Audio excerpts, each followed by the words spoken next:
Hey, what's going on, guys? It's your boy, NerdModon, and welcome to episode 6 of Battle Reports, a video series where I'll be going over weapons in Battlefield 4 and breaking down the statistics of the weapon to provide you guys with a better idea of how the weapon is going to perform. So without further ado, let's get started. So today we're going to be taking a look at the L85A2. Now this weapon does have a 750 rounds per minute with a velocity clocking in at 640 meters a second, which is actually on the high side of things, believe it or not. It's going to allow you to acquire more of those long-range targets, as well as compensating the least for moving and long-range distances. Now, of course, transferring your guys' eyes over to the damage model, you'll notice that this weapon does a maximum damage of 25 damage up until 8 meters. Now, of course, after 8 meters, you're going to see a gradual decline of the overall damage being outputted at range. Now, this weapon does have a minimum damage of 18 damage, and that's going to be found at 55 meters. With that information talked about, let's take a look at the reload speeds as well as the magazine size to give you guys a better idea of what kind of benefits this weapon has when it comes down to the main gist of it. Now, you guys will notice that this weapon does have a 30 round magazine plus one in the chamber. Of course, you're going to add those both together to get 31 rounds total, which is pretty consistent with most of the other weapons of this similar configuration,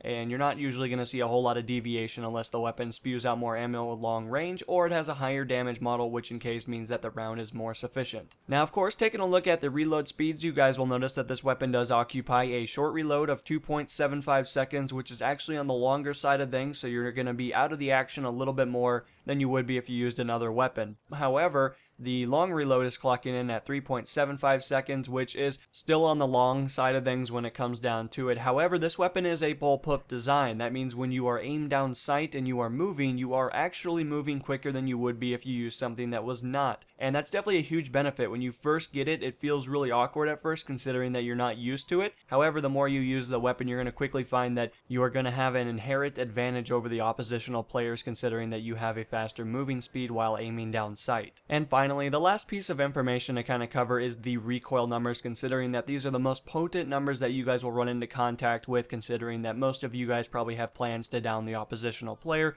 which in turn is going to mean that you're going to have a fundamental understanding of how this weapon is going to kick. So taking a look at the horizontal numbers, you guys will notice that this weapon has a left pole of 0.25 and a right pole of 0.25 as well. Now, of course, taking a look at the vertical numbers, you guys will notice that this weapon is going to be kicking vertically at 0.43, which is actually pretty sufficient in some accounts. It's a lot higher than a lot of the other numbers that we've covered in the past, but there are certainly weapons that are a lot more sufficient than the number being given. And when it really comes down to it, guys, if you are willing to want to compensate for this weapon when it comes down to the recoil numbers, all you really need to do is pull down, considering that the horizontal numbers are going to kind of even each other out if you are peppering the trigger, which in many cases is going to make you a lot more accurate at medium and long range. But anyway, guys, this has been this episode of Battle Reports. I hope you guys found the information useful, and hopefully I covered everything in a proper statistic manner. But when it comes down to it, I'll see you guys in the next installation, and this is NMO, and I'm going to be signing out, guys. Peace.